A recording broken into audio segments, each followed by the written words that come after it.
کہ تاریخ میں گواہ ہے کہ دوسرے دن واپس آنے والے کون تھے، تیسرے دن واپس آنے والے کون تھے، اور ام المومنین سے یہ پوچھنے والے کون تھے کہ رسول اللہ کو کتنے کپڑوں میں دفن کیا ہے.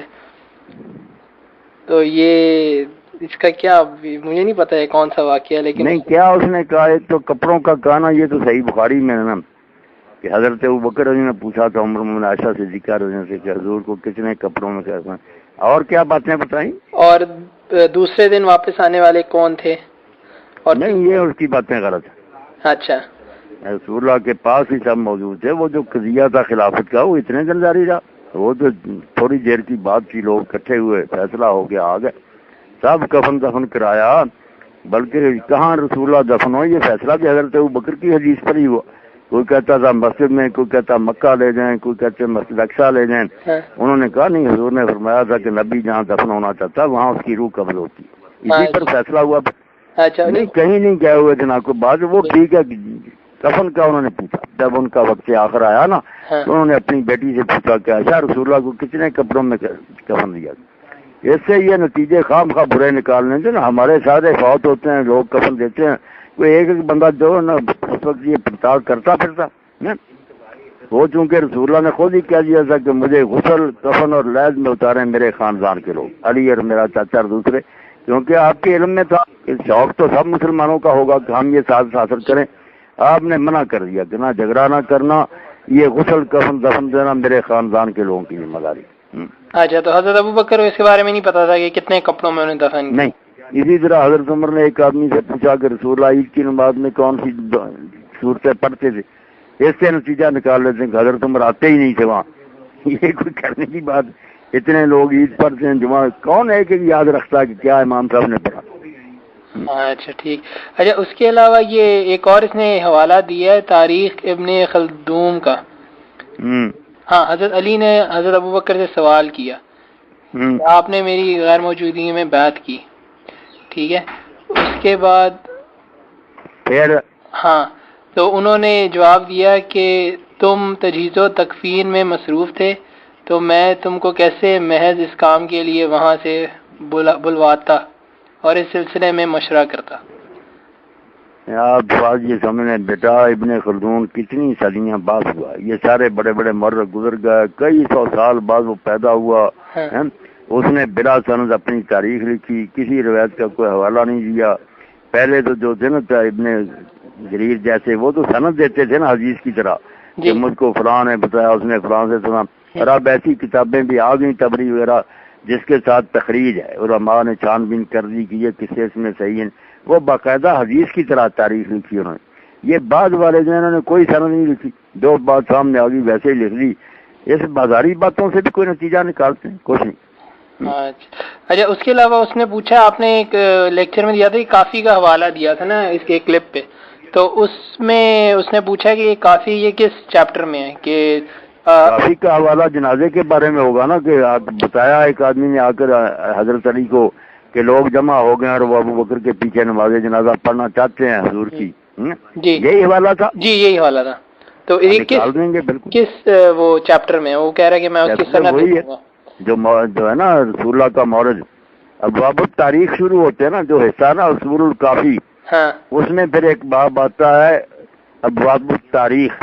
جب کتاب الحجہ ختم ہوتی نا اماموں کے بارے میں کہ 12 امام ہیں، ان کی شان بہت چیپٹر ہیں، اس میں پھر ایک باب شروع ہوتے ہیں ابواب التاریخ. حضور کے ہیں، پھر حضرت فاطمہ کے ہیں، بعد میں 12 اماموں کے، ان کی پیدائشیں، ان کی وفات، سب اس میں مولد النبی نکالنا کہ حضور کی پیدائش جو ہے اس میں سب واقعات آ گئے. یہ جنازے کا سند کیا صحیح ہے یا کیا اس کی سند اس کی ضروری حسن ہی قرار دیا، حسن قرار دی، کیونکہ وہ کہہ رہا تھا میں سند دیکھوں گا اس کی.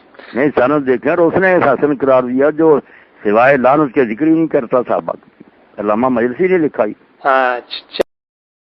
وہ کافی میں دیکھا ہے تو اس میں یعنی کہ وہ حدیث شریف یہی تھی نا کہ لوگ باہر حضرت علی سے کہا گیا لوگ باہر جمع ہو رہے ہیں اور وہ جنازہ پڑھنے لگے ہیں. تو اس کے بعد اس میں لیکن یہ نہیں لکھا ہوا کہ حضرت ابوبکر امامت کرا رہے. نہیں ابو بکر نام نہیں لکھا، اور اس روایت میں یہ الفاظ میں نے پھر جا کر دیکھی نا کہ لوگ جمع ہو گئے اور وہ ایک شخص کو امام بنا کر اس کے پیچھے نماز پڑھنے لگے. اب اس کا جو شرح کیا میرا رکوع میں مدرسی نے، اس میں وہ کہتا اور بات بھی ٹھیک ہے کہ وہ ابو بکر ہی ہے اور کس نے کرنی. یہ میرا رکوع جو ہے نا شرح اس کی، اس میں پھر کہ وہ ایک آدمی کو امام بنا کر نماز پڑھنے لگے، مطلب میں اتنا ہی ہے. بالکل. مگر وہ آدمی کون ہے؟ وہ شرح میں بتایا کہ وہ ابو بکری ہیں، اور ساری امت جانتی کہ دو ہی آدمی، یا حضرت علی ہیں یا ادھر علی ابو بکر، اور تو ظاہر کوئی نہیں. اچھا ٹھیک. اور ایک اور روایت بافاظ لکھی بڑی عجیب، کیسے دشمن اندے کہ یہ امامت نہ کہیں کرا لے، لوگ نماز نہ پڑھ لیں اور سرد نہ بنا لے، جس طرح حضور کے زمانے میں نماز پڑھانے کو انہوں نے سرد بنا لیا، اسی طرح یہ نہ بنا.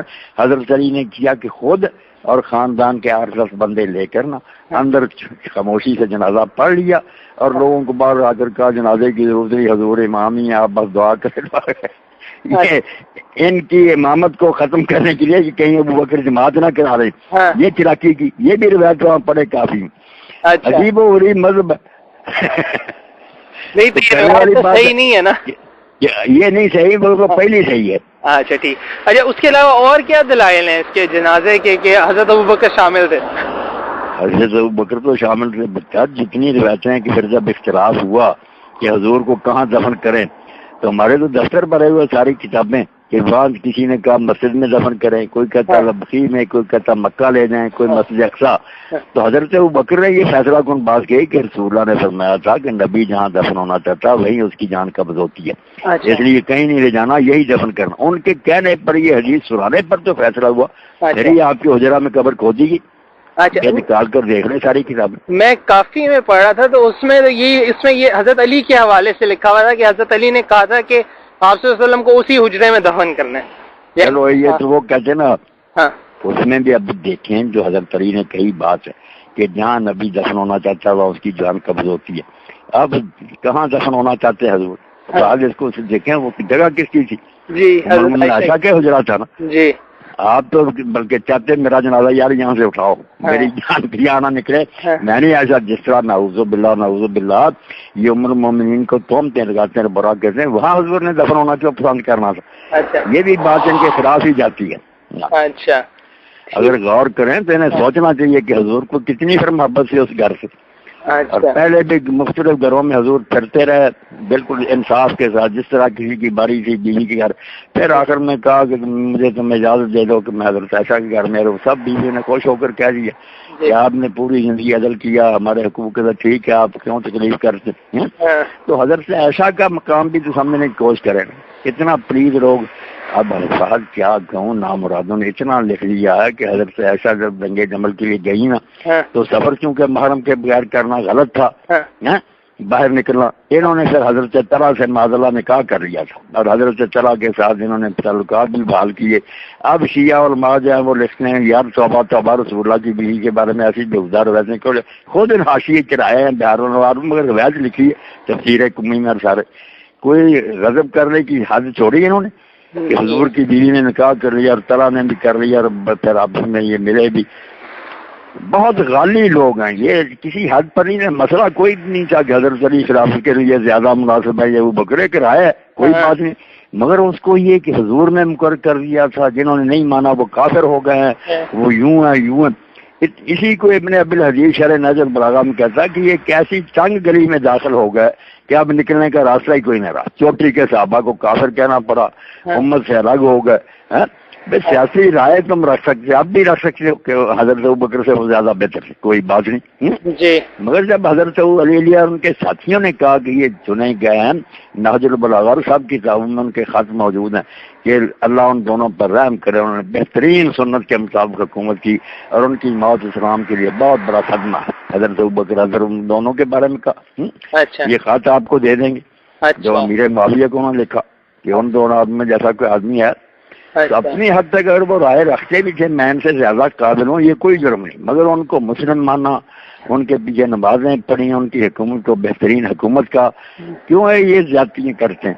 اچھا اس کے علاوہ وہ میں نے ایک اور چیز آپ کا کلپ کیا تھا نا کہ میں نے آپ سے پوچھا تھا کہ وہ ائمہ ان کا عقیدہ یہ ہے کہ ائمہ کو وحی آتی ہے، تو ایک بندے نے کہا ہے کہ یہ حضرت علی نے نہج البلاغہ میں کہا ہے کہ وحی نہیں آ سکتی، کسی بھی امام کو وحی نہیں آتی، یہ عقیدہ ہے شیعہ کا. تو اب اس کے بارے میں کیا ہے؟ نہیں یہ تو آپ دیکھیں کافی میں باب بند ہے، جو باب الحجت ہے نا، اس میں پڑھتے جائیں ساری چیزیں. وہ کہتے ہیں سوائے کہ 4 بیویوں سے زیادہ بیویوں کا جو حضور کو خاص اختیار تھا وہ نہیں، اور نبوت کا نام نہیں استعمال کر، باقی سب چیزیں نے حاصل ہیں. اس کو پھر وہی بات نہیں کہہ دیتے جو کہ وہ تو کہتے ہیں فرشتے آتے ہیں باقاعدہ سارے سال کے بارے میں وہی دے کر جاتے ہیں کہ یہ کرنا سب کچھ ان کو. بلکہ وہ اماموں نے کہا اگر روز یا تازہ سے تازہ ہمارے پاس نہ آئے اللہ کی طرف سے علم فرشتے لے کر تو ہمارا علم ختم ہی ہو جائے. اور ہمارا اسی لیے مسلسل جاری ہے کہ لوگ جو سوال کرے تازہ سے تازہ ہر روز ہمارا علم بڑھتا جاتا. یہ پورے باب ہے وہاں، کوئی چھوٹی بات یہ تو نہیں کوئی روایت کھول کھول کر لکھے ہیں کہ ان کو تازہ علم ملتا رہتا، فرشتے آتے ہیں. نہیں تو ان کی زیادہ معتبر بک کون سی ہے، یہ نہج البلاغہ ہے یا یہ کافی ہے؟ نہیں نہج البلاغہ وغیرہ تو تاریخی کتابیں ادھر ادھر سے لے کر جہاں جہاں سے کال ملے وہ سید رضی نے اکٹھے کر دیے. اس پر بھی انہوں نے کتابیں لکھی ہیں نا کہ بعد میں جس کو تخریج کہتے ہیں کہ یہ کہاں سے لیے ہیں، سندیں کیا. کام تو بڑا علمی کیا لوگوں نے، معتبر کون سے، مگر جس کو یہ زیادہ معتبر مانتے ہیں حالانکہ وہ سب سے زیادہ کمزور ہے وہ کافی ہے.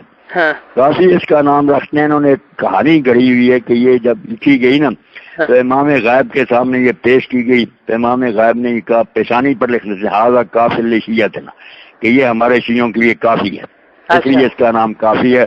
حالانکہ جتنی جھوٹی بیٹھے اس میں نا جنہوں نے لکھی، اب آپ میرا تو لکول ہی دیکھے 200-300 حدیث ضعیف ضعیف ضعیف چلتی جائے گی، شاید و نادر کوئی صحیح آئے گی. اچھا